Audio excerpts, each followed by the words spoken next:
Good evening. As we meet here this evening, a radical overhaul is underway of our political system, economic, financial, social, as well as cultural system. A new constitution is being discussed. At the same time, there is a plethora of radical reforms being rushed through. The fact that many of these reforms are being challenged as unconstitutional indicates that the new constitution is aimed at making what is unconstitutional today constitutional tomorrow. In other words, making legal what is illegal by a simple trick of changing the law with a capital L. The issue is not whether a new constitution is needed or not. It is the fundamental and inalienable right of the people to determine the economic, social, political and cultural system in which they choose to live. But that choice will be theirs only if it is made freely, not with a gun pointed at their heads. Today, Sri Lanka finds itself practically under a form of tutelage to the United States, which is a global power whose strategic objective is to maintain its global hegemony. It is symbolic that the US ambassador chose to announce Washington's decision to assist Sri Lanka draft its constitution and also to implement the Human Rights Council resolution, standing on the amphibious warship USS New Orleans, which is used to land and support ground forces on enemy territory and patrol provocatively close to China.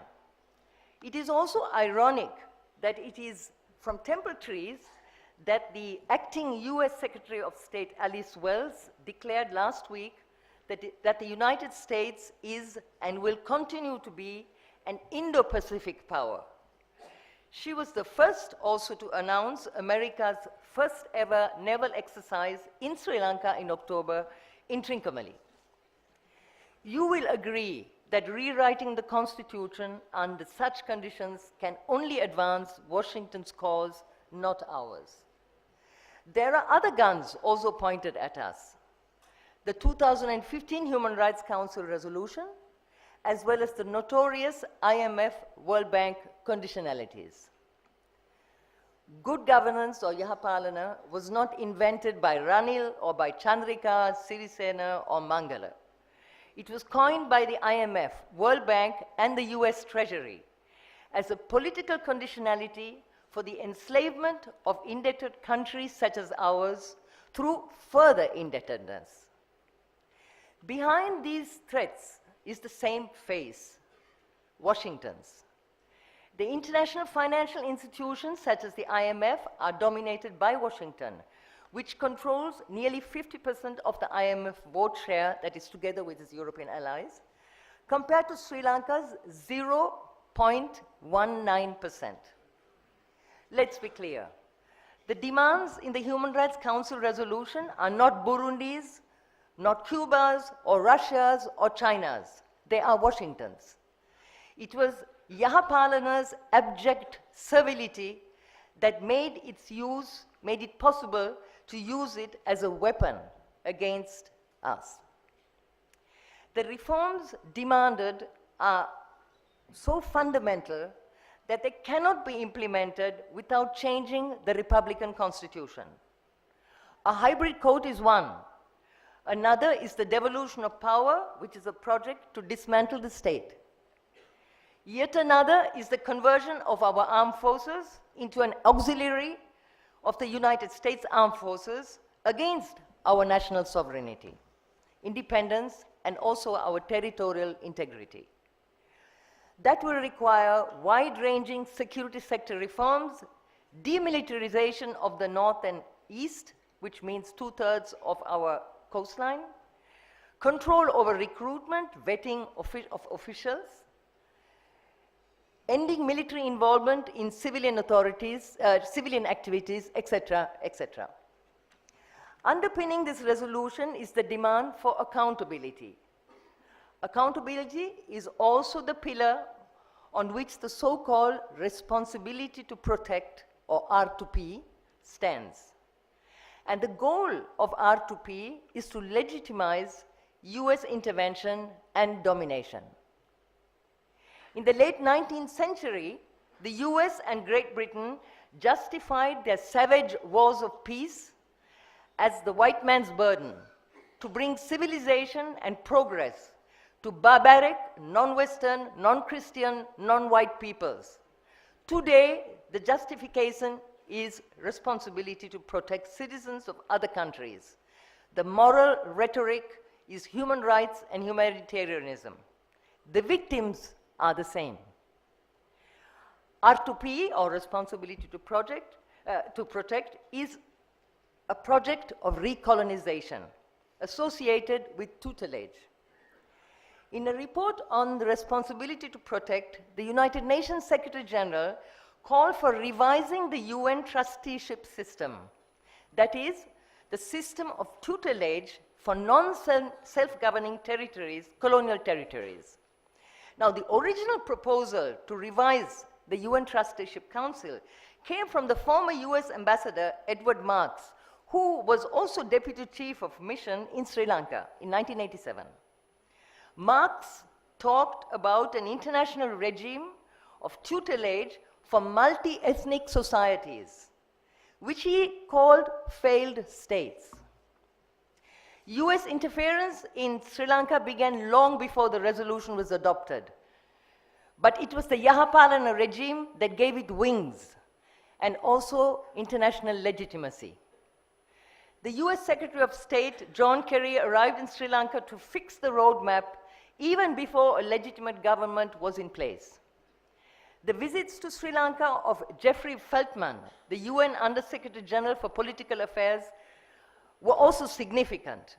On his first visit, shortly after the 2015 presidential elections, Feltman declared that he was here to assist in the process of accountability and reconciliation. On his second visit, that was last month, he revealed what he had meant. He had meant change in the Constitution. He was here this time to monitor progress made in change in the Constitution. Who is Feltman? He is former US Assistant Secretary of State, a neoconservative hawk, linked to Robert Kagan, their theoretician, Victoria Nuland, and Samantha Powers. Feltman has been involved at the highest level in regime change, in destabilization, the breakup of sovereign states into ethnic enclaves, fomenting violence. I would require more time to give you an account of the role in covert operations that he played in the Ukraine, Russia, Syria, Iraq, Lebanon, Moldova, Georgia, Venezuela, Colombia, El Salvador, etc. Other significant visits were that of Samantha Powers, also known as the liberal war hawk, and of George Soros, US multi-billionaire, who believes we don't have enough constitutional democracy. After the Council resolution, things moved into high gear. 3 months later, the Prime Minister, ours, announced the establishment of the Constitutional Assembly. 2 months afterwards, along with US aid, he announced that Washington would be requested assistance, and also the European Union and the UK through the Westminster Foundation for Democracy. The Westminster Foundation, by the way, was funded by the US Foreign Office to set up political parties in the former Soviet bloc countries following the collapse of the Soviet Union.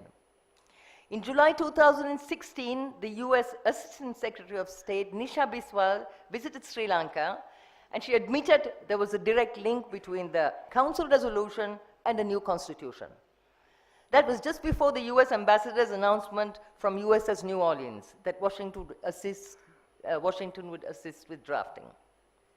What began as an agenda to abolish the executive presidency was transformed overnight into a full-blown reform of the Constitution.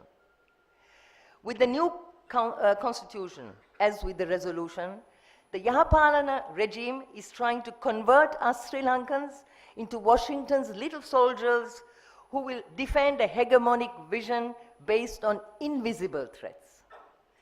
That is what the Indian Ocean Conference that was recently held at Temple Trees was about. What are these invisible threats? Where is the evidence? These are legitimate questions. I would like to conclude by quoting the response to these questions by former Secretary of Defense Donald Rumsfeld. He said, he was referring to Iraq, he said, "The absence of evidence is not evidence of absence. There are things we know that we know.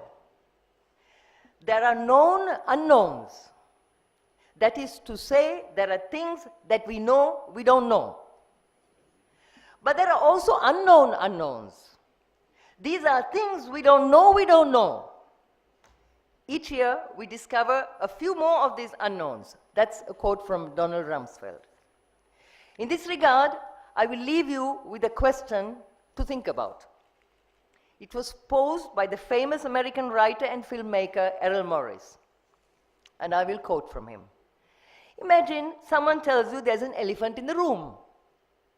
You search the room, open the drawers, you check the closets, look under the bed, no elephant.